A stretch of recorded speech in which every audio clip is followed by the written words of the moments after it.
Welcome, my friends, to the show that never ends. Step inside, step inside.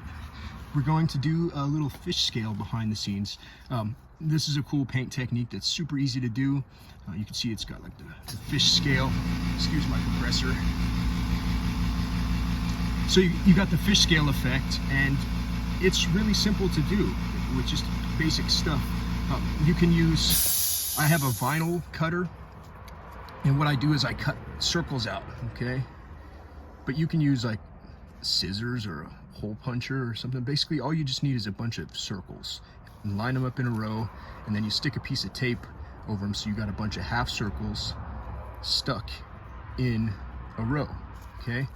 Now, you're just gonna put it on the surface you're gonna paint, and you're gonna lightly hit the edges with an airbrush. I have an airbrush here that has an adjustable thing on the back, a stopper, so it'll only let so much paint out every time I pull the trigger. You don't have to have that, but it's definitely good for people that don't have good trigger control on your trigger finger. You can dial in the airbrush it'll lock the stopper. Instead of going full back and blowing out a ton of paint, you just get a little tiny mist. And what you'll do is you'll come through here. We'll start a new one over on this side so you can see. I'm doing this kind of sideways, so it should work out because it's pretty simple to do. So I'll just stick this piece of tape down with the circles on it, and then I'll lightly spray in the areas of the half circles here, okay? You don't even have to be that accurate. You can just kind of blast right over them. And then when you pull the tape up, you see you got waves there. And then what you're gonna do is you're gonna move over to the points. See how each one of these have like a point sticking up?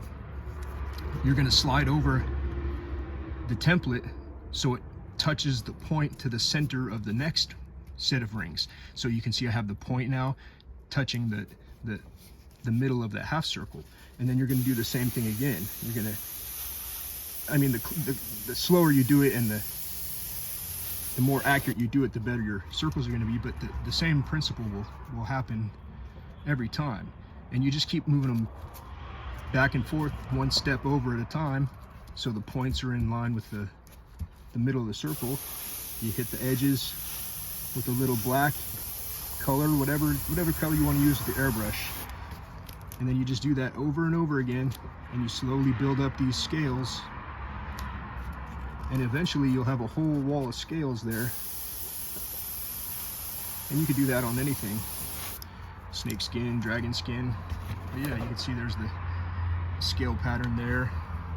That was me just screwing around with distances, seeing if I could overlap, how much I could overlap them before it starts looking crazy. That's what happens when you get the points too close into the circles.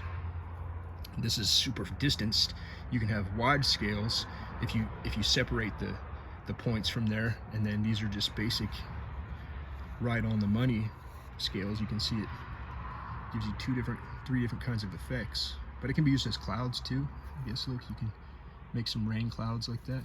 But yeah, guys, that's just my quick behind, this is a typewriter channel, but I do like to paint, so I'm going to kind of mix and match. You guys can get a behind the scenes of what I'm doing around here.